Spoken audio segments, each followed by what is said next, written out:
தேர்தல் முடிஞ்சு இர்ரெகுலர் ஃபார்மேட்டில் வந்த உடனே அவன் கொஞ்சம் தெம்பாயிட்டான். 12 வருஷத்துக்கு முன்னாடி வந்த தலைவாவும் பயப்பட வேண்டிய சுச்சுவேஷன் இருந்தது.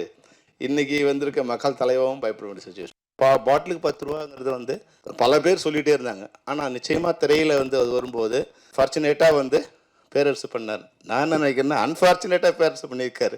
ஒரு வேளை பண்ணாமல் இருந்தாலும் அவர் இன்னைக்கு ஒரு மினிஸ்டராக கூட இருந்திருக்கூடிய வாய்ப்பு இருக்குது.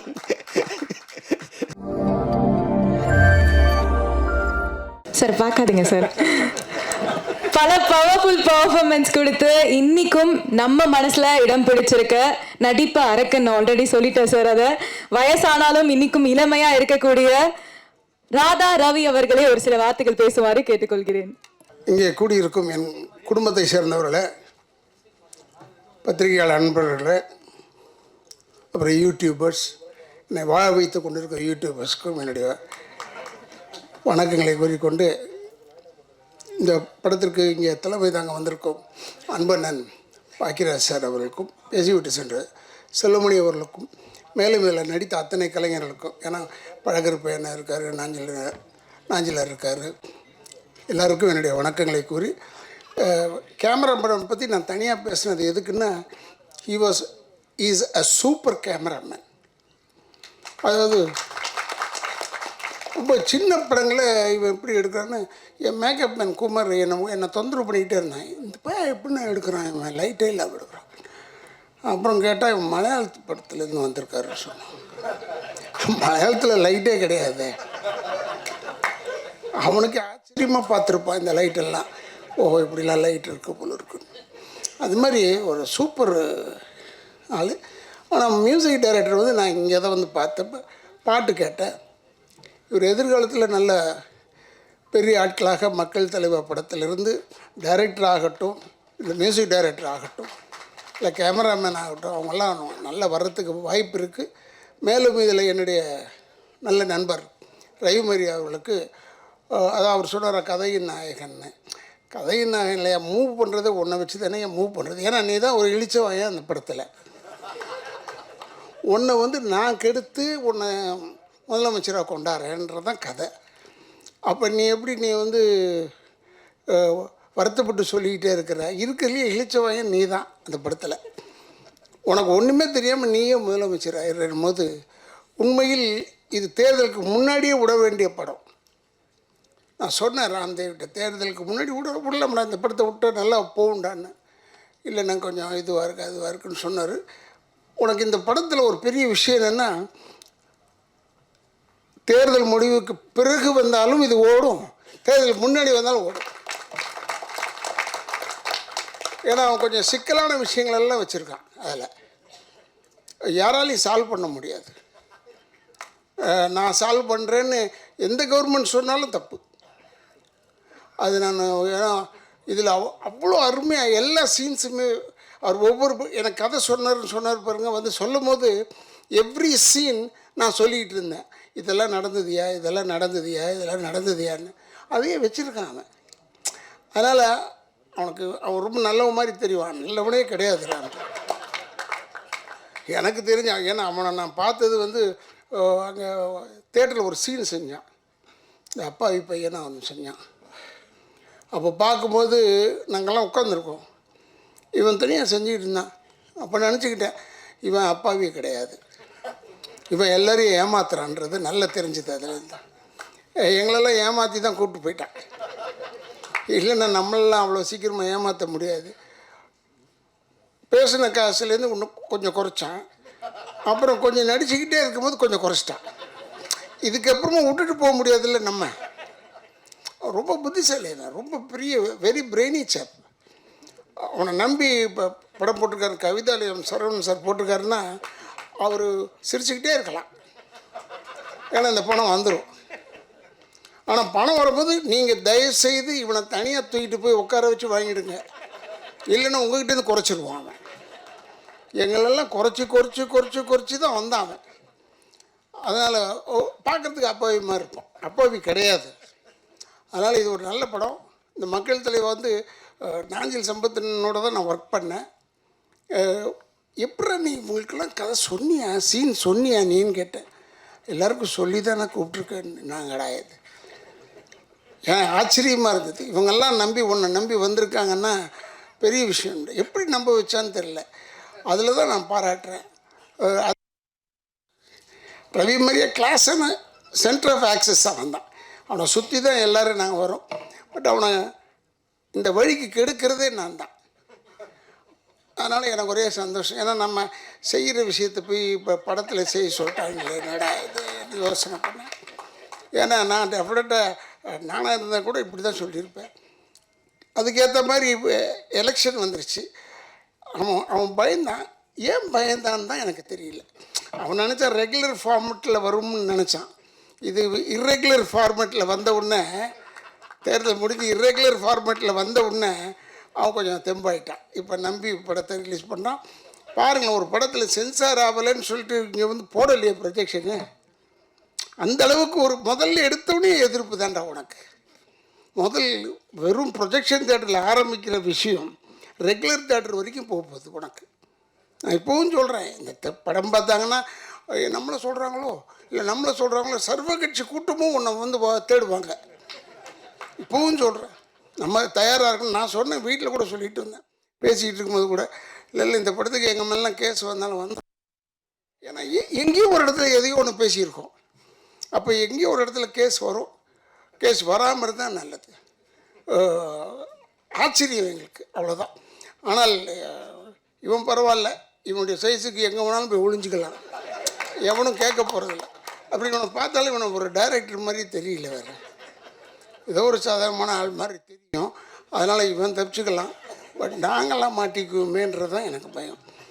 முகம் தெரிந்தவர்கள்லாம் நிச்சயமாக மாட்டிக்குவாங்க. இதில் ரொம்ப பிரமாதமாக படம் வந்திருக்கு. இந்த படத்தை பாருங்கள். ஆனால் தேட்டரில் போய் பாருங்கள். இதை நம்ம சொல்லி சொல்லி அழுத்து போயிட்டேன். இந்த இடத்துலையே 100 தடவை சொல்லிட்டேன்.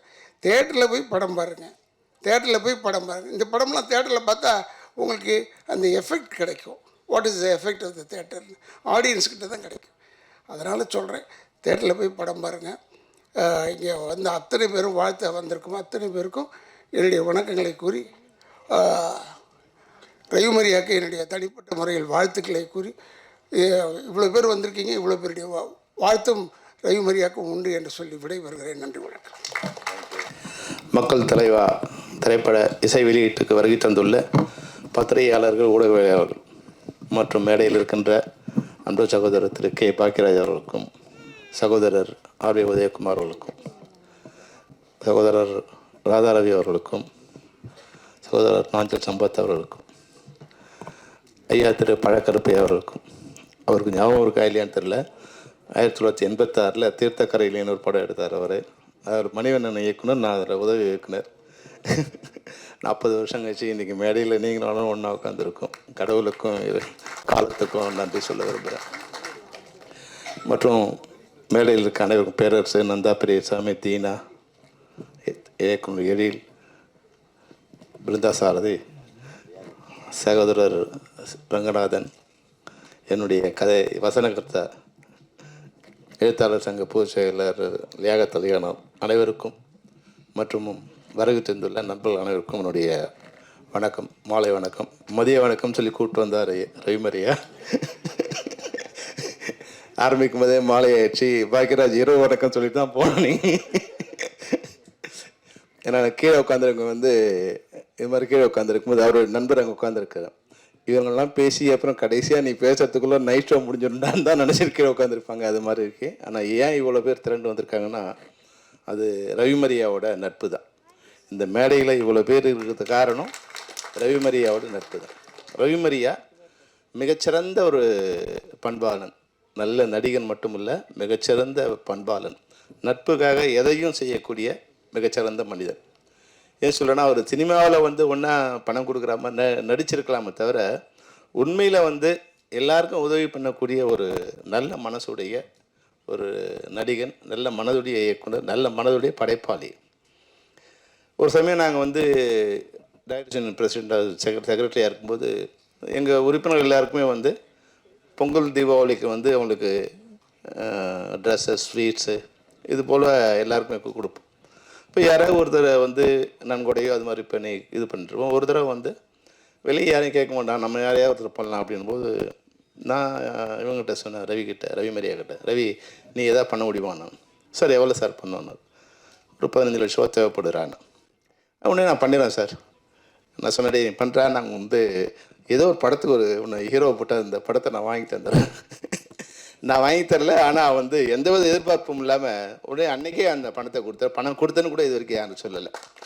அதனால் சினிமாவில் பணம் கொடுக்குறாம நடிக்கிறான்னு நினைக்காதீங்க. அது ஒன்றா திரையில் இருக்கலாம். ஆனால் தரையில் வந்து அவன் 15 லட்ச ரூபா வாங்கும்போதே, அதாவது வந்து 1 கோடி ரூபா வாங்கும்போது 10 லட்ச ரூபா பணம் கொடுக்கறது, உதவி பண்ணுறதுங்கிறது வேறு விஷயம்.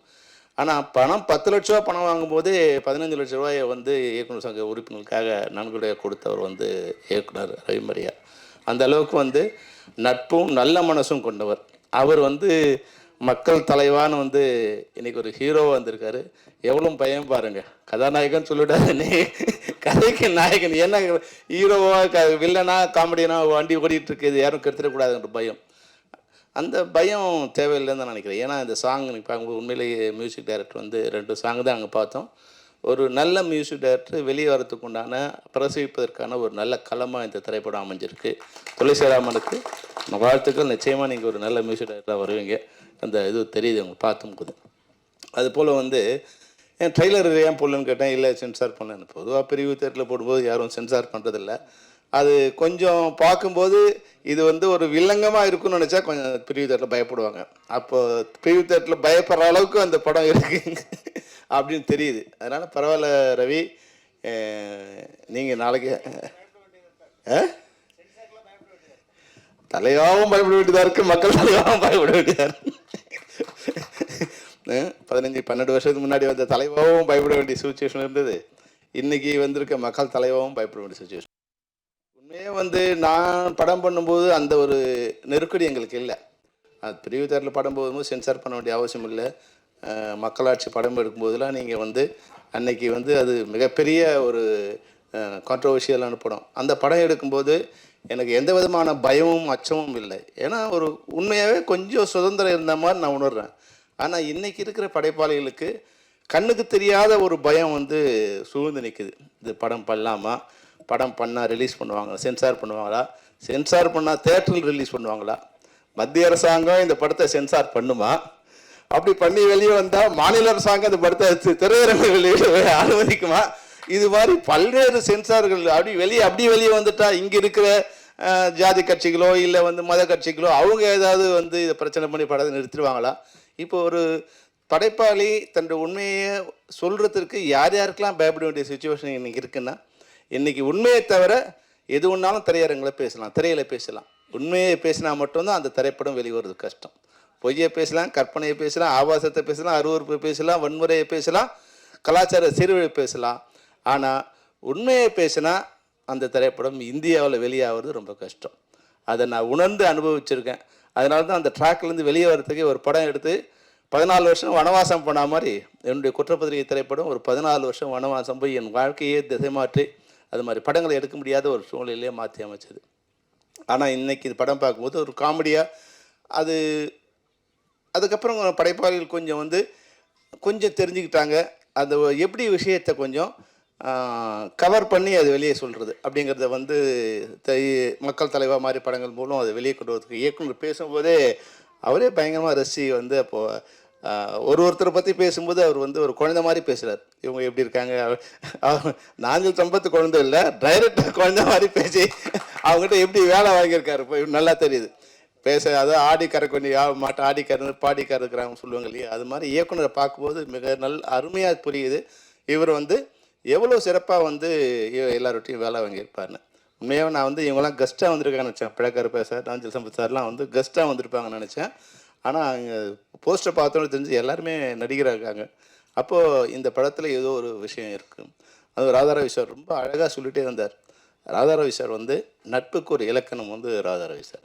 நான் அசிஸ்டன்ட் டைரக்டராக இருக்கும்போது என்ன மரியாதையோ, இப்போ என்னை பார்த்தா என்ன மரியாதை கொடுக்குறாரோ, இயக்குனராக இல்லை ஒரு சங்கத்தோட தலைவராக பார்க்க என்ன மரியாதை கொடுத்தாரோ அதே மரியாதையை தான் நான் அசிஸ்டன்ட் டைரக்டராக அவரோட ஒர்க் பண்ணும்போது மணிவண்ணன் பட சார்கிட்ட அசிஸ்டண்ட்டாக இருக்கும்போது அப்போ அவர் நல்ல பெரிய நடிகராக இருக்கார்.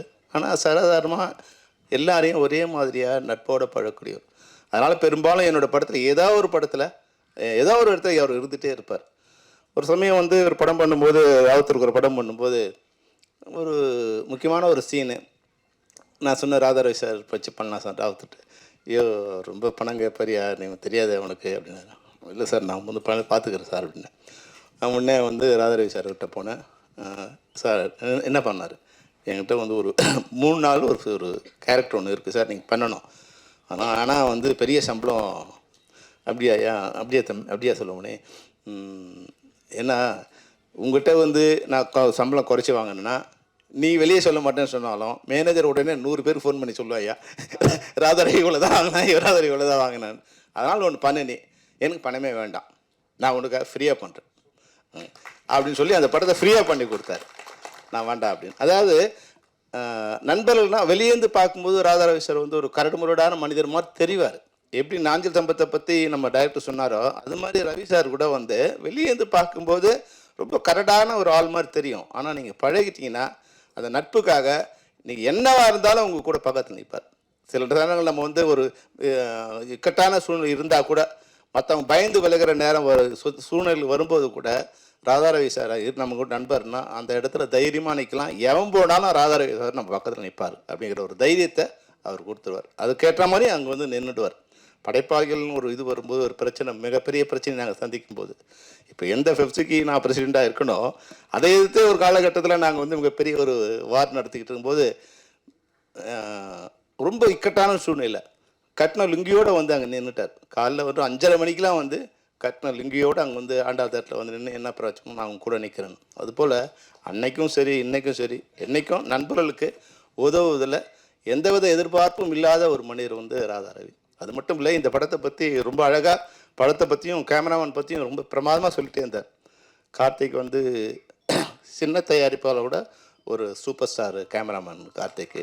அவ்வளோ அழகாக என்ன இருக்கோ அதில் வந்து மிகச்சிறப்பாக படம் பண்ணக்கூடிய.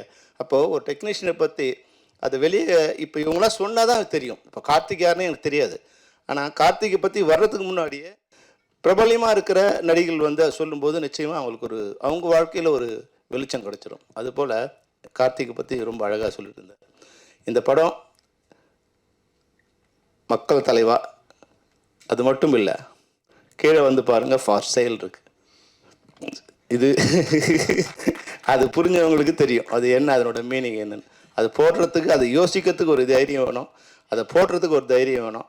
நிச்சயமாக நம்ம யாரையும் வந்து அரசியலில் வந்து யாரும் குறை சொல்ல போகிறதில்ல. சில நேரங்களில் விமர்சனங்கள் வந்து வைக்கிறது என்னென்னா, அந்த விமர்சனங்களுக்கு பாட்டிலுக்கு 10 ரூபாங்கிறது வந்து பல பேர் சொல்லிகிட்டே இருந்தாங்க. ஆனால் நிச்சயமாக திரையில் வந்து அது வரும்போது நல்ல வேலை இவர் சொன்னார் வந்து ஃபார்ச்சுனேட்டாக வந்து பேரரசு பண்ணார். நான் என்ன நினைக்கிறேன்னா அன்ஃபார்ச்சுனேட்டாக பேரரசு பண்ணியிருக்காரு. ஒரு வேளை பண்ணாமல் இருந்தாலும் அவர் இன்றைக்கி ஒரு மினிஸ்டராக கூட இருந்துக்கூடிய வாய்ப்பு இருக்குது. நிச்சயமாக அந்த வாய்ப்பை வந்து ஏன்னா அவர் தான் வந்து என்ன தம்பி விஜய் வந்து வச்சு அன்றைக்கி சிஎம் வார்த்தை எலெக்ஷன் பாட்டு ஒன்று சிவகாசியில் போட்டு நிச்சயமாக அந்த பாட்டு தான் வந்து சாலை முழுக்க அந்த பாட்டு தான் போட்டு இருந்தாங்க. அவர் ஒரு வேளை வந்து எலெக்ஷன் முன்னாடி இந்த சீனை கட் பண்ணி அந்த சீனில் நடிச்சிருந்தாருன்னா எங்களுக்கு மினிஸ்டராக கூட இருந்தக்கூடிய வாய்ப்பு இருந்திருக்கும். அந்தளவுக்கு நெருக்கமான ஒருத்தர். அவருடைய பாடல்கள் பிரபலியமானது. அவர் இதில் நடிச்சிருக்காரு. அதுபோல் எல்லாமே நண்பர்கள் நடிச்சிருக்காங்க. இந்த பாடல் வந்து நிச்சயமாக படம் பார்க்கும்போது, அந்த ஸ்க்ரீனை பார்க்கும்போது, இயக்குனரோட பேச்சை பார்க்கும்போது, நாங்கள் ட்ரெய்லர் பார்க்கல, ஆனாலும் வந்து ட்ரெய்லர் போல் இயக்குனரோட கன்னி பேச்சு வந்து இந்த படம் எவ்வளோ சிறப்பாக நகைச்சுவையாக வரும். அதே நேரத்தில் நம்ம ரவிமரியாவோட பாட்டு பார்க்கும்போது கொஞ்சம் காமெடியாக தான் இருந்தது. அவர் வந்து ஹீரோயினோட டான்ஸ் ஆடுற மூவ்மெண்ட் இடுப்பை வளைச்சி ஆடும்போது அவர் கொஞ்சம் இடுப்பு வளையாது அவனுக்கு. நான் என்ன அந்த முதல் ஷாட் வரும்போது அந்த சட்டை வெளியே தூங்கிட்டு இருக்கும்போது ஏதோ பை மிஸ்டேக்கில் வந்து சரியாக இன் பண்ணாமல் வந்து ஆடுறான் போது நான் நினச்சிக்கிட்டு இருந்தேன்.